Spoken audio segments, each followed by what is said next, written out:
Hey, it's Sad Boy Hours. What's up? It's the Culture Detective here, investigating your favorite albums. And today I'm going to be doing an album review on the new Mitski album. The land is inhospitable, and so are we. So Mitski, singer-songwriter, is back with a new album. This is her 7th LP. Just a year ago, she released the album Laurel Hell, which I think is a really solid album. It has some really good singles. Working for the Knife, Stay Soft are amazing tracks.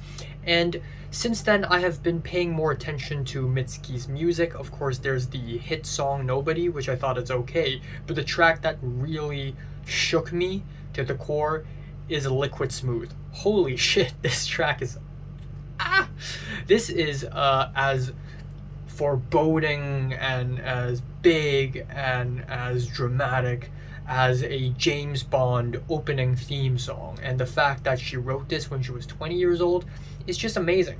And if you don't know this, Mitski also sang a cover song for Lily Choo-Choo's Glide for the ending credits for the movie After Yang, which is really good. So, as expected, I am interested in listening to more music from Mitski. So we have this new album from Mitski, and she basically goes for a newer direction from pop to straight up indie folk. You know, she's doing the Taylor Swift thing, she's doing the thing. You know, at some point, all pop artists have to transition to either pop punk or indie folk, and I'm glad Mitski has gone this way. Now, let's talk about this album because, oh boy, I don't know if it's because it's a sad album and it's really resonating with me, but god damn, I love sad music. I'm a sucker for sad music, and this album just really hit the right spot for me. The album opener, Bug Like an Angel, starts off as an easygoing ballad with reverby vocals. It's like I'm listening to Mitski sing in a bar or something. And then in the chorus, we get these big choral vocals, and yeah, the track is not like the most well-written thing ever, but it still sounds very sweet and smooth. I love the lyrics, how you break promises and the promises break you right back. And then afterwards we have Buffalo Replaced. Not the best track here. The pacing is kind of clunky, but I still love how organic the track sounds. I love the lyrics about how she has a new hope and it's basically her pet. And then the third track, Heaven, is an amazing lead-up single to the album. It is a country-flavored ballad with twangy guitars. It has a beautiful bridge with lush strings and even nice flutes, which I would love to hear more in music nowadays. Then we have the track I Don't Like My Mind, where on the track she gives some of the most amazing vocal performances on the entire album.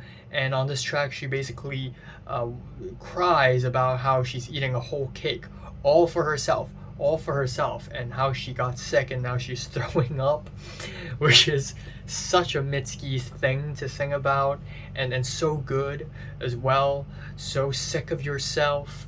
And that is followed with The Deal, one of my favorites on the entire album. This is basically an epic ballad with thick layers of guitars. There's a certain theatricality to the chords on this track, and I love how soothing yet sad the vocal melodies are. Right off the bat, the track reminds me of like a gospel song or something. Then When Memories Snow is a track that deals with memories of the past and how it thaws like snow. And then in the middle of the track, you get this dissonant instrumental section with horns and synths. That's really interesting. The second half of the album is just amazing. My Love, Mine, All Mine is a dense, rich, thick ballad a la Lana Del Rey, but I like this track even more than a lot of Lana Del Rey tracks. I love the lullaby-esque rhythm, the gentle vocals, and the guitars are so dreamy and nostalgic.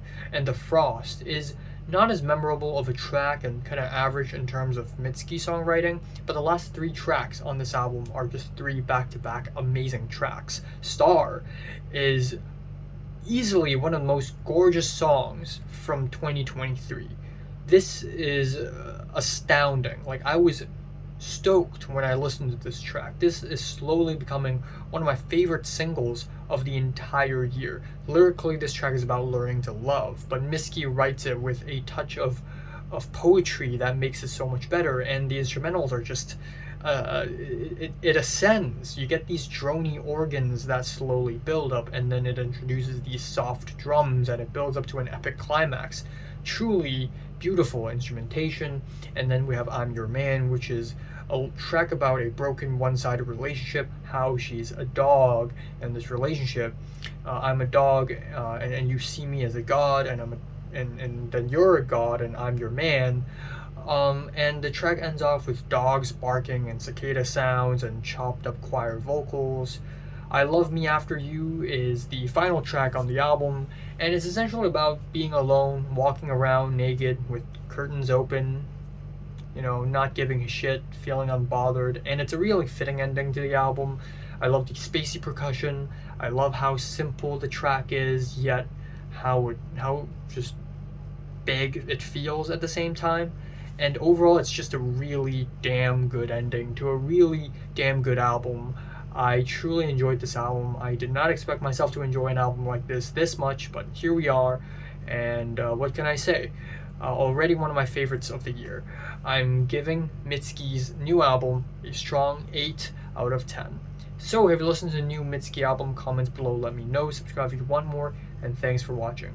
There are also tons of albums that I have yet to review, and I'm thinking of not really doing a full-length review on them because I feel like they're just repetitive, because Fantano has reviewed them already, meaning that if I review them and I also give them a similar score, it's gonna be idiotic for me. So Zach Bryan, James Blake, Nas, Blue and Real Batman, Ashnikko, Malay, new Queller Talk album, Tinashe, World's End Girlfriend, Earl Sweatshirt and The Alchemist new album, Open Mike Eagle, Spanish Love Songs, and Amare, Kamau, Super Snooper, The Hives, The Armed, Hail the Sun, and most importantly, Louis Capaldi.